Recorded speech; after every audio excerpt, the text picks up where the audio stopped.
एक बार चतुरदास जी नाम के एक महापुरुष अपने गुरुदेव की सेवा में रहते।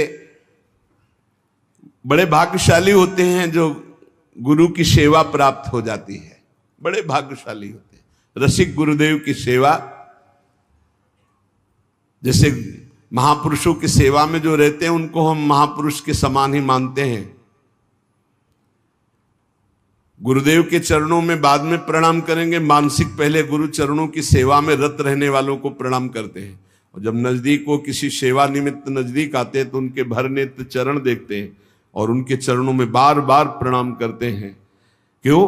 क्योंकि हमारे गुरु चरणों की सेवा में ये है। इनके चरणों की वंदना से, गुरु वंदना से भी अधिक लाभ प्राप्त होता है। जो हरिवंश उपासक सेवे सदा सेवूं ताके चरण विचारी, जो हरिवंश को धर्म सिखावे सोई तो मेरे प्रभु ते प्रभु भारी। तो श्री चतुरदास जी अपने गुरुदेव की सेवा में रहते थे। बड़े अहोभाग्य है जिनको गुरुदेव के आज्ञा पालन करने का सौभाग्य मिलता है। उनके पुण्य की क्या महिमा, जिनको गुरुदेव आदेश करते आप ऐसा कीजिए। अहो भाग्य जिन्हें गुरुदेव की आज्ञा मिल गई। इन्हीं का नाम खोजी जी पड़ा, चतुरदास जी का नाम खोजी जी पड़ा। ये गुरुदेव जी के सेवा में, अब जैसे गुरुदेव लघु शंका कर रहे हैं तो पानी लिए खड़े, गुरुदेव को हस्त प्रक्षाल आचमन आज्ञा कब क्या हो जाए तो जल की सेवा लिए खड़े थे। गुरुदेव जी लघु शंका में ही समीप बैठे। बड़ा भारी पीपल का वृक्ष दूर था तो वायु के द्वारा उसके फल और पत्ते बीज सब पड़े थे। लघु शंका किए, हंसने लगे और हंसते हंसते हाथ प्रक्षालन किया, आचमन किया। तो इतनी जोर की मस्त मुस्कुराहट और हंसी थी। श्री चतुरदास जी ने, जिनको खोजी जी बाद में कहा गया, आचमन करा रहे तो कहा, गुरुदेव कोई मधुर प्रसंग प्रभु का याद आया या कोई घटना घटी? आप बहुत मुस्कुरा रहे हैं, बहुत हंस रहे हैं, इस समय बाह्य प्रसंग तो कोई ऐसा है नहीं। कहा, तू कैसा शिष्य है रे? सेवा में रहता हुआ मेरी हंसी का कारण नहीं जान पाया? मैं क्यों हंसा इतना भी तुझे ज्ञान नहीं, और मेरी सेवा में रहता है? कैसा शिष्य है जो गुरु के मन की बात न जान पावे, गुरु के इशारे के, गुरु के मनोभाव को न जान पावे, वो शिष्य ही क्या? चलो सेवा छोड़ो, मैं क्यों हंसा इसकी खोज करके आओ। अब बताओ, गुरुजनों की प्रति सेवा कर बहुत कठिन है, बहुत कठिन है। यहां कहा कि छोड़ो सेवा, मैं क्यों हंसा ये बताओ, आके खोज करो। अब गुरु आज्ञा, तुम्हारी बुद्धि अब सेवा के अधिकारी नहीं यदि तुम ये नहीं जान सकते मैं क्यों हंसा। हंसे गुरु जी और फंसे चेला जी। आप समझो, आप मतलब कितना कठिन विषय है गुरु सेवा, बहुत कठिन। आप यही तो अमोघस्य, जो जीत गया अमोघस्य। तुम्हारी बुद्धि विवेक रहित है। जब तक तुम हमारे हंसने का कारण ज्ञात करके ना हो तब तक तुम्हें हमारे पास कभी नहीं आना चाहिए। चलो जाओ यहां से, आश्रम से। हमारे मन की बात जब जान जाओगे कि मैं क्यों हंसा, उसका कारण सही बताओगे आकर के, और जो मैं मन में सोच रहा था तो फिर सेवा में रख लूंगा, तब मैं मानूंगा कि तुम मेरे सच्चे शिष्य हो और सेवक हो। साष्टांग दंडवत किया, जो आज्ञा गुरुदेव। अब चल दिए, जहां संत महात्मा मिलते तो विनम्रता पूर्वक दंडवत करते हो, कहते हमारे गुरुजी लघु शंका करते समय हंस दिए, क्या कारण था? तो सब कहते गीता की बात पूछो, भागवत की बात पूछो, वेदों के, तुम्हारे गुरुजी है तो लघु शंका में हंस दिए, अब हम इसका क्या मतलब बताए? तो और उपहास होता। भला कोई इस प्रश्न का क्या उत्तर दे? कोई सुलझे हुए महात्मा थे, उन्होंने कहा रामायण गीता भागवत का प्रश्न हो तो अभी मैं उत्तर दे दूं, लेकिन आपके गुरुजी लघु शंका करते हुए क्यों हंसे, इसका हमको ज्ञान कैसे होगा, हम कैसे उत्तर दे आपको, ये तो गुरुजी से ही पूछो जाके। बोले नहीं, गुरुजी ने कहा जब तक इसका उत्तर न मिल जाए हमारे सामने मत आना, मुख मत दिखाना। अरे संत जन बहुत पहले, और हर उनकी आज्ञा में बहुत बड़ा रहस्य होता था। अब ये रोज जलते कि गुरु सेवा से वंचित हो गया, गुरु सेवा छूट गई। साधक को इस बात की बहुत पीड़ा होनी चाहिए, जिसको गुरु सेवा, तो ये होना चाहिए कि कौन सा अपराध बन गया, दुर्भाग्य आ गया कि गुरु सेवा छूट गई। वो रात दिन जलते इसी प्रकार, और संतों से जा जाकर पूछते पर कोई समाधान नहीं मिला। अब उन्होंने विचार किया गुरुजी के सामने जाना नहीं, सेवा है नहीं, तो अब शरीर को रख के क्या करें, शरीर को नष्ट कर देते हैं, शरीर का परित्याग कर देने की ठानी। ये देखो, ये है गुरु भक्त का लक्षण कि अब शरीर रख के क्या करें, गुरुजी ने सेवा से निकाल दिया, उत्तर मिल नहीं पा रहा, तो शरीर किस काम का। अब वो एकांत में निर्जन वन में जाकर बैठ गए और नाम जप करने लगे, और सोचा बस भूख प्यास से पीड़ित होकर यही शरीर छोड़ दूंगा, कुछ खाना नहीं, कुछ पीना नहीं, रात दिन भगवान नाम जप करना, शरीर छोड़ दूंगा। गुरु की आज्ञा पे थे, जिज्ञासा प्रबल थी, सेवा छूट गई थी, पीड़ा बहुत थी। अभी कुछ ही दिन हुए थे, न अन्न न जल, रात दिन नाम जप और शरीर छोड़ने का संकल्प। महामहिम श्री कबीरदास जी प्रकट हुए, होगा ए भाई आंख खोलो। आंख खोला तो देखा कबीरदास जी, साष्टांग दंडवत किया। हाँ, क्या प्रश्न है तुम्हारा, क्यों इतना कष्ट सह रहे हो। इसका मतलब समझ रहे हो, जब कोई सच्ची भावना से भगवान का भजन करता है तो भगवान अपने दिव्य पार्षदों को भेज देते हैं समस्या का समाधान। सुनो, जब तुम्हारे गुरुजी लघु शंका कर रहे थे तो उनकी लघु शंका की ढाल में एक पीपल का बीज बह रहा था। बीज को बहते हुए लघु शंका में देखकर गुरुजी विचार करने लगे कि ओहो, देखो इस बीज में पीपल का पूरा वृक्ष छुपा हुआ है, लेकिन जब ये बीज पीपल में था तो कितना बंदनीय और कहां सुव्यवस्थित था, और जब ये पीपल से अलग हुआ तो लघु शंका में बह गया। इसका मतलब पीपल का वृक्ष साक्षात ब्रह्म है और उसका अंश जीव है। जीव जब अविद्या के कारण ब्रह्म से अलग हो जाता है तो मलमूत्र के द्वारों में बह जाता है आसक्ति होकर, और अगर वो ब्रह्म से जुड़ा रहे तो वो ब्रह्म में पूजनीय और ब्रह्ममय हो जाता है। ब्रह्मविद ब्रह्मयु भवति, कबीरदास जी ने व्याख्या करके बताई कि जब वो ब्रह्म से जुड़ा रहता है तो ब्रह्ममय रहता है, जब ब्रह्म से अलग हो जाता है तो मलमूत्र के शरीर में आसक्त होकर मलमूत्र के द्वारों के भोगने में पूरा जीवन नष्ट कर देता है। जीवात्मा जब प्रभु से विमुख हो जाता है तो उसकी यही दुर्गति होती है। जैसे पीपल के वृक्ष से फल से वो बीज अलग हो गया तो लघु शंका के प्रवाह में बह गया, और नहीं तो इतना महान वृक्ष उसमें छिपा हुआ है कि अगर उसे सुव्यवस्थित किया जाए। जीवात्मा जब भगवान से विमुख हो जाता है तो भव प्रवाह में मलमूत्र के द्वारों में बहने लगता है। कैसे, गर्भाशय में गया तो मलमूत्र के द्वार जहां है वहीं गया, और मूत्र के द्वार से ही तो गया।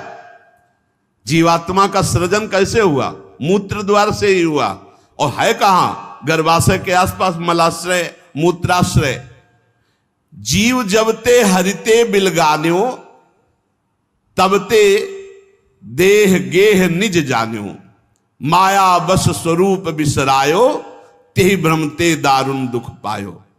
जैसे बीज में वृक्ष तथा वृक्ष में बीज मूल रूप से विद्यमान है, उसी प्रकार से परमात्मा समस्त जगत में और जगत में परमात्मा विराजमान है। परमात्मा में सारा जगत और जगत में परमात्मा विराजमान है। पर जब जीव भगवान से विमुख हो जाता है तो ऐसे ही मलमूत्र के द्वारों में भटकता रहता है। अरे मेरे गुरुजी के हंसने का इतना गूढ़ रहस्य, खोजी जी का संशय मिट गया और गुरुदेव के पास आए, साष्टांग दंडवत किया। उनका उत्तर कहा, गुरुदेव महामहिम श्री कबीरदास जी ने ऐसा ऐसा ऐसा बताया।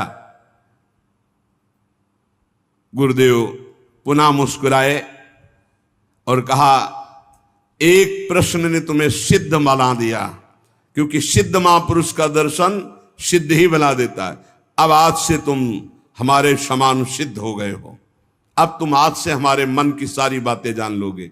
शिष्य के मन की बात जान लेना तो हर सिद्ध पुरुष का, लेकिन अपने गुरु के मन की बात जान लेना ये बहुत बड़ी बात होती है।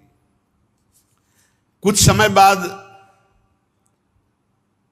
खोजी जू के गुरु हरि भावना प्रवीण महा, देह अंत समय बांधी घंटा सो प्रमानिए, पावे प्रभु जब तब बाजी उठे जानो यही, पाए पैन बाजी बड़ी चिंता मन आनिए, तन त्याग बेर नहीं हुती फेरी पाछे आए, वाही ठोर पौड़ी देखो आम पक्यो मानिए, तोरी ताके टूक किए छोटो एक जंतु मध्य, गयो सो बिलाए बाजी उठो जग जानिए।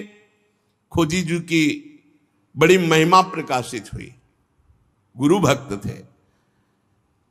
आज तक किसी को कहीं भी अगर विशेष कृपा प्राप्त हुई तो गुरुदेव के बल से। खोजी जी के गुरुदेव का जब अंतिम समय आया, भगवत चिंतन परायण रहते थे, उन्होंने एक घंटा बांध दिया और कहा, जब मेरा मोक्ष हो जाएगा तो घंटा बज जाएगा, जब मेरा भगवत मिलन हो जाएगा तो घंटा बज जाएगा। शिष्यों से कहा, घंटा स्वयं बजेगा जब मेरा शरीर छूटेगा, भगवत प्राप्ति होगी। परंतु आश्चर्य हुआ, गुरुजी का शरीर तो छूट गया पर घंटा नहीं बजा। सब जितने और शिष्य थे बहुत चिंता में हो गए कि क्या गुरुजी की गति नहीं हुई। गुरुजी कह रहे थे, जब मेरा गति हो जाएगी, भगवत प्राप्ति हो जाएगी, शरीर छूटते ही तो घंटा बज जाएगा, लेकिन घंटा तो बजा नहीं। और गुरुजी के वचन परम सत्य, इसका मतलब गुरुजी को भगवत प्राप्ति नहीं हुई। भ्रमण में गए थे, कुछ समय बाद खोजी जी आए तो बड़ी समाज में उदासीनता थी, शिष्यों में सब। और खोजी जी से कहा, गुरुजी की सदगति नहीं हुई। क्यों? गुरुजी तो स्वयं ब्रह्म स्वरूप हैं। बोले, उन्होंने घंटा स्थापित किया था कि जब शरीर छूटेगा भगवत प्राप्ति होगी तो घंटा बज जाएगा। तो घंटा तो बजा नहीं, तो गुरुजी के वचन असत्य नहीं हो सकते, मतलब गुरुजी का मोक्ष नहीं हुआ। खोजी जी कहां गुरुजी का शरीर छूटा था? बोले, आम के पेड़ के नीचे गए। जहां गुरुजी लेटे थे मुझे बताओ। बोले, यहां लेटे थे। लेट गए और सामने देखा तो एक पका हुआ आम था ऊपर। उनका इस आम को तोड़ो। आम को तोड़ा और जे भी उस आम को चीरा तो एक कीड़ा निकला और बस वो कीड़ा अंतर ध्यान हुआ, सोई घंटा बज गया। कीड़ा अदृश्य हो गया और घंटा स्वयं बज गया। बहुत विचित्र बात है। भला इतने सिद्ध महापुरुष, क्या इनकी गति में अंतर आम ने डाल दिया? बोले, हां। दो इसके भाव प्रकट किए। शिष्य की तो योग्यताई नीके मन आई अजू, गुरु की प्रबले पैने को घटी क्यों भई, सुनो या की बात मन बातवत गति कही, सही लय दिखाई और कथा अति रसमयी। बोले, इसके दो भेद हो गए। पहला, जिसके शिष्य इतने सिद्ध हैं उनकी गुरु की भला गति बिगड़ जाएगी, पर दिखाया दो भाव इसमें प्रकट किए गए हैं। पहला दिखाया गया, चंचला ही मना कृष्णा प्रमाथि बलवद दृढ़म तस्याहम निग्रहम मन्ने वायुरिव सुदुष्करम। ये मन बड़ा चंचल है, प्रमथन स्वभाव वाला है, बड़ा बलवान है, इसको वश में करना मानो तूफान को रोकने के समान है। मन को बहुत संभालना कठिन है। कह रहे सुमेर पर्वत को कोई उखाड़ सकता है, 4 लाख योजन का है, पर मन को बस में नहीं कर सकता, इतना बलवान मन है। कोई बिजली को हाथ से पकड़ सकता है, पर मन को नहीं पकड़ा जा सकता। बहुत विचित्र चंचलता है इस मन की, इसको हल्के में ना ले। इतने सिद्ध महापुरुष, और जब उनका अंतिम समय तो पका हुआ आम देखा, पके हुए आम में मन चला गया। कहीं भी फल फल सकता है। इतने सिद्ध महापुरुष आम में तो घंटा नहीं बजा। ये पहला जन साधारण के लिए। और असाधारण बात थी कि आम में तो मन गया, पर वैष्णव का मन स्वयं भोक्ता होता नहीं। वो तो कोई भी अच्छी चीज देखे तो भगवान में, तो तत्काल भगवान का ध्यान किया कि अब असमर्थ हूं, शरीर छूटने वाला है। ये आम बहुत बगीचे का हमारे सुंदर था, हम सोचते आपको भोग लगा देते। इसी सोच में प्राण निकल गए। तो भगवान ने अंतिम इच्छा पूर्ति करने के लिए कीट रूप धारण करके आम पाने आ गए। तो भगवान से मिलन हुआ नहीं। जब आम को छेदन किया और वो भगवान अंतर ध्यान हुए, तब जाके खोजी जी से मिले तो घंटा बज गया। इसका आंतरिक रहस्य बताया। तो यहां ये बताया गया कि मन बड़ा चंचल है। भगवत प्राप्ति करने वाले उपासक को कहीं भी अपने मन की वृत्ति ना अटक जाए, इसमें अंतिम तक सावधान रखना है। अंतिम तक कभी भी फंस सकती है। और दूसरी बात है, जिसका स्वभाव बन गया है हर वस्तु हर व्यक्ति में भगवान का दर्शन, भगवान को समर्पण, तो उसकी दुर्गति नहीं हो सकती। तीसरी बात, जो गुरुदेव के शरण में रहकर गुरुदेव की आज्ञा अनुसार चलते हैं, आपको सच्ची बतावें, गुरु अपने से भी ऊपर महिमाशाली उसे बना देता है। इस प्रसंग से समझिए कि अगर खोजी जी को गुरुदेव ने आज्ञा दी तो सिद्धों के